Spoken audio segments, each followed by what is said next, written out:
সময় আমরা বাড়িতে মাছ মাংস থাকে না, খেতে পারি না কারণবশত, তখন আমরা ভাবি কি রান্না করব, তখন এরকম ডাল বাটা দিয়ে একটা দুর্দান্ত রেসিপি বানালে বাচ্চারাও খেতে ভালোবাসে, সঙ্গে বুড়োরাও খেতে ভালোবাসে।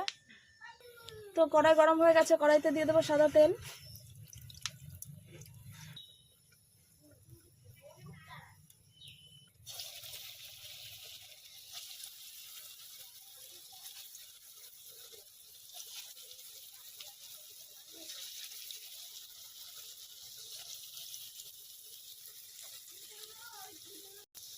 এইভাবে একে একে আমি সব ডাল বাটার বড়াটা ভেজে নেব।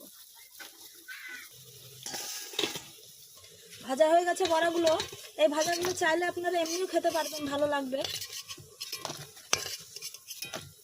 এই তেলের মধ্যে আমি তেল দিয়ে দিচ্ছি। এর ফোড়ন দেব শুকনো লঙ্কা, তেজপাতা, জিরে।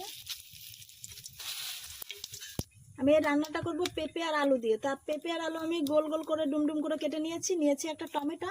এবার তেলের মধ্যে দিয়ে দেবো এই আলুগুলো।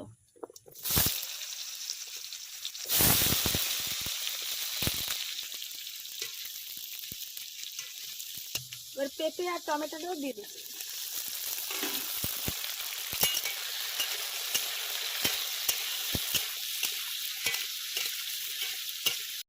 লবণ দেব, হলুদ দেব,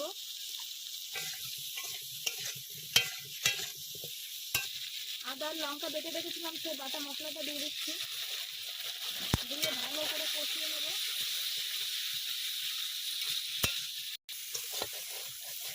ভালো করে মশলাটা কষানো হয়ে গেছে, এর মধ্যে দেবো জল।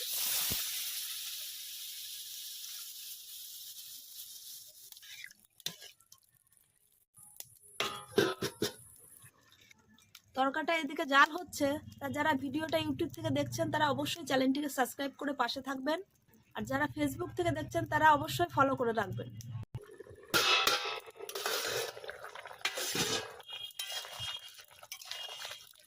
ভেজে রাখা বড়াগুলো দিয়ে দেবো।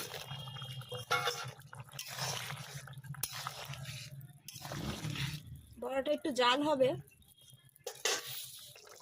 তরকারিটা হয়ে এসছে, এর মধ্যে আমি ভেজে রাখা জিরের গুঁড়োটা দিয়ে দিচ্ছি।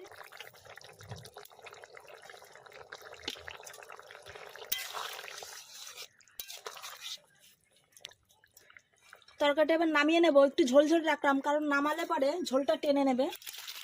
একটু ঠান্ডা হলে ঝোলটা টেনে যাবে।